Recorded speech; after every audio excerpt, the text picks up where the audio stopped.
With both oil company profits and prices on the rise, now is the time to invest, or are the events in Egypt a deterrent?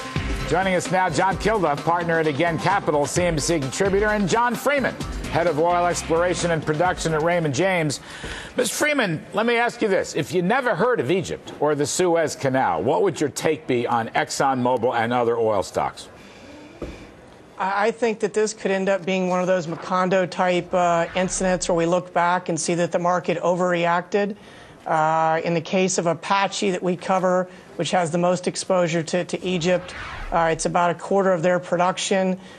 We value Egypt is worth about $25 a share to Apache. Stock was off $10 last week, so the market's telling you they think there's a 40% probability that Egypt is worth zero for Apache, which we think is overblown. Wow. You know, John Kilduff, do you agree with some of this, or do you think that this, in fact, is a major setback for oil prices, and therefore how does it affect the companies?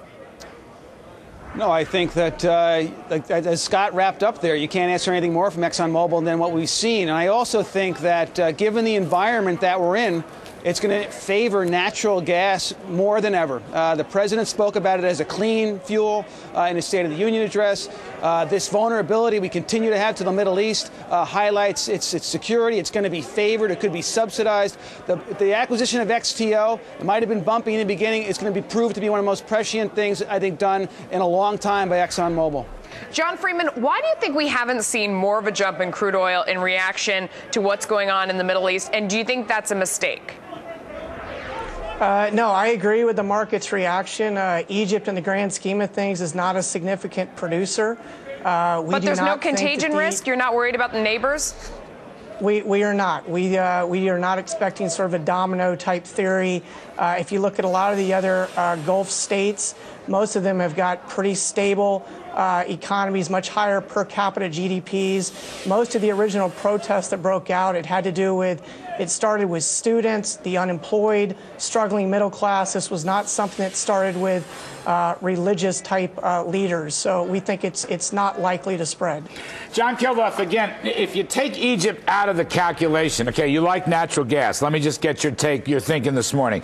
Oil prices up or down, and the oil stocks up or down, the oil stock complex. What do you make of it? I think oil down for a while. I think we were in a corrective phase. I think we're going to return to that corrective phase once President Mubarak finds his way to a pool somewhere in Riyadh. But I do think, having said that, the refining sector is another place that's going to be very strong for ExxonMobil.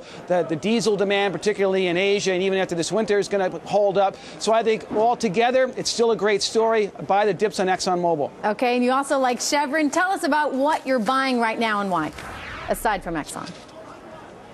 Was that John to me? Kilduff, yes. Oh, I'm sorry. Yeah, most of last year, I liked Chevron, Conoco, and Hess above and beyond, and to the expense almost of Exxon. But I think Exxon takes their place alongside those three. We've seen great numbers out of Chevron. We've seen great numbers out of Hess. And this environment's going to hold up. Even if we go down to the low 80s, mid 70s, 70, that's a great operating environment. The numbers these companies are going to produce are going to be terrific. And you have an event risk protection for your portfolio. John Freeman, do you agree with that? I mean, do you buy on dips with the outlook that we're going to see an economic recovery in the medium term, if not near term, and that's positive for oil? And how do you invest on that?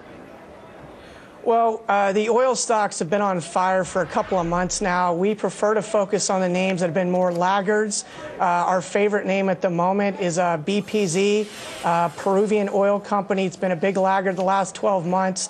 It's the only company we cover out of 50 E&P stocks that trades for less than its proved-only net asset value of $8. They've made some operational changes last summer. They've since beaten production estimates a couple quarters in a row, and we think the sentiment's going to improve on that name, and that's a pretty easy trade. So we tend to favor the names that have been more laggards. Okay, guys, thanks to both of you for joining us. Thanks.